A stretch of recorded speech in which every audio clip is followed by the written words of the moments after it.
پاچا صاحب زه یو وضاحت ورکوم د ما دښمني او دوستي دا براله ده په نره ده د ډار سړی نه یم د ډار بچی نه یم او د هیڅ چا په هیڅ چا باندې خپله دفاع هم نه کوم او د هیڅ چا د سوري لاندې پټېږم هم نه ما ته په طلوع تلویزیون کې له نن نه یو کال مخکې چې زه مکمل له تلویزیونونو نه بند سوی یم ما په هر اقدام کې د دې هیواد د یووالي په خاطر باندې خپله مور ژړولې ده ما په هر اقدام کې د دې هیواد د یووالي په خاطر خپل بچي ژړولي دي تکلیف مې تیر کړی ده ته پې خبر خو ما د یووالي په خاطر خپله خوله نه ده بنده کړې پاچا صاحب دومره چغې که ما د خپل بزنس دپاره د خپل کار دپاره کړی وای نن به زه که میلیاردر نه وای میلیونر به ومه خو له دې وروسته یې کوم د ځان په خاطر یې کوم یو پاکستانی جنرال پښتون د کوزې پښتونخوا د چارسدې د ډاکټر نجیب بد وایي د اشرف غني بد وایي حتی د کارمل بد وایي په زرګونو اختلافات چې زه ورسره لرم زه خپل قاتل بولم خو زه پاکستاني ته وایم چې د نجیب د کور سپی د تا په جنرالانو نه ورکوم د تا په وزیر اعظم نه ورکوم دا د افغانیت تقاضا دا وه چې زه دا خبره وکم د افغانیت دا تقاضا زه دا خبره وکم بالمقابل یو بل افغان چې تر ما ډېر هوښیار څو دکتراوې او څو پوهنتونونه تر شا پریښي د همغه کوزې پښتونخوا د یو پاکستاني تر مخ ما ته پاکستانی وایي او هغه تر ما ښه افغان بولي ما ته پاکستانی وایي هغه تر ما ښه افغان بولي بیا په ضمن کې د ما مشر ته وایي چې د تا مشر پاکستانی ده یو چا چې خپل د بچي د وجود غوښې د افغانستان د ازادۍ په خاطر باندې ورکړي دي قرباني یې ورکړې د یو چا د رهبرۍ تر لاندې چې زرګونه ځوانانو د افغانستان د ازادۍ په خاطر او د غرب د امپراتورۍ د ماتولو په خاطر باندې مشري کړې ده او قرباني یې ورکړې هغه ته د پاکستاني خطاب کوي او ما له خپلې برنامې نه کوزوي بیا ټول هغه رټل شوي سپي چې ما خپل د پلار قاتل ته غدار ویلی دي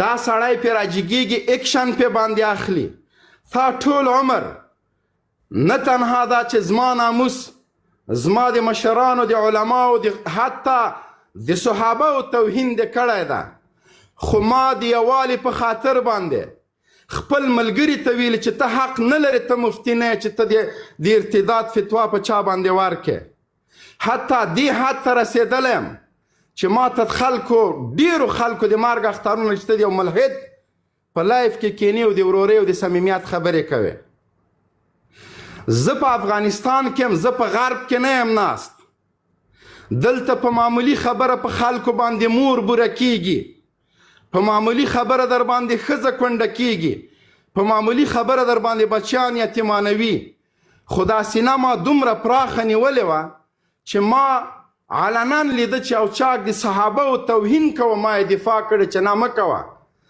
نن هغه سړی د چارسدي د غټو وریجو بسنسمین ته تر ما ښه افغان وایي ولې چې د اسلام او د افغانیت تخریب کوي دا هغه څوک دي چې د CIA او د ISI روزل شوي سپي دي د ما خبرې خیر ده واوره زه کوزېږم بیا تاسو قضاوت وکئ ما 10 کاله باچا خاني ته 50 کاله اتڼ کړی څڼې مې اچولې دي نن د باچا خان مسای د ISI په غېږه کې پروت د سینټ په یو چوکۍ باندې هر څه خرڅ کړه ما اچکزي ته دغسې بې ضمیرو خلکو زما افغانان 50 کاله اتڼونو کې څڼې ورته اچولې دي، زنده‌باد او د مرده‌باد نارې را باندې وهلي، د لر او د بر نارې را باندې وهلي.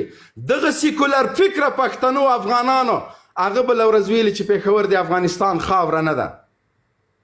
زه علنا وایم چې په وجود کې مې روح وي، تیکه تیکه او پرچه پرچه شم، په والله که له خپلې خاورې نه تیر شم. تنا دعوه یې نه لرم، تنا دعوه یې نه لرم.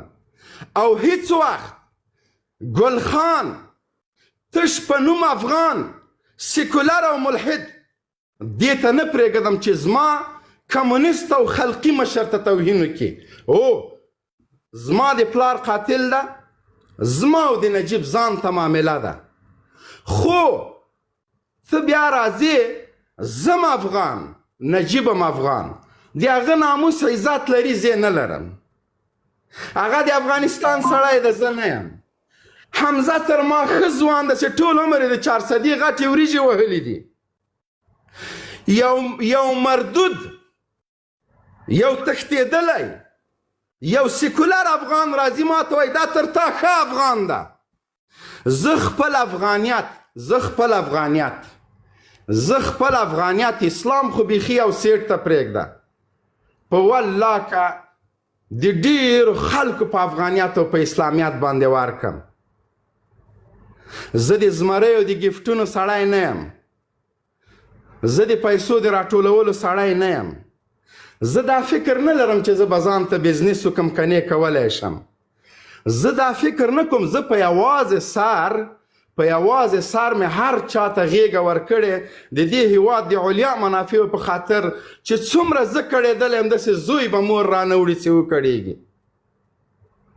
هیڅ وخت مې دریغ نه ده کړی. ظلم ته مې ظلم ویلی، جنایت ته مې جنایت ویلی.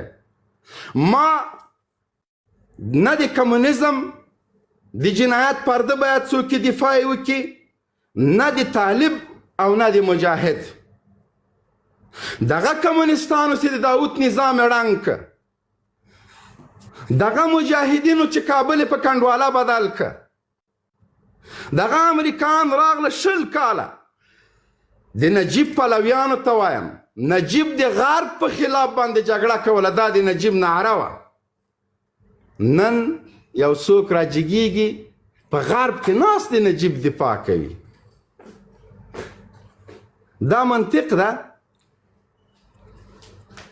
د لیلن طرفداران غرب خپل دښمن باله، نن په غرب کې ناست د لیلن دفاع کوي غندي.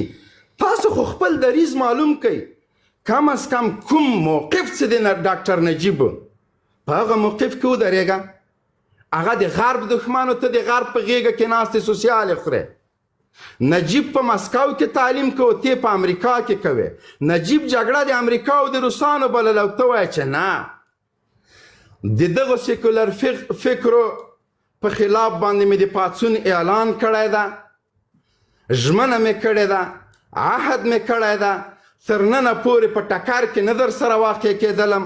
له نن نه وروسته دی قسم په خدای چې له ژبې ژوړند نه کمه د تا زوی به یم. خلاص. موبین صاحب ډېره مهرباني. موبین صاحب موږ خو دا خپرونه داسې جوړه کړې ده چې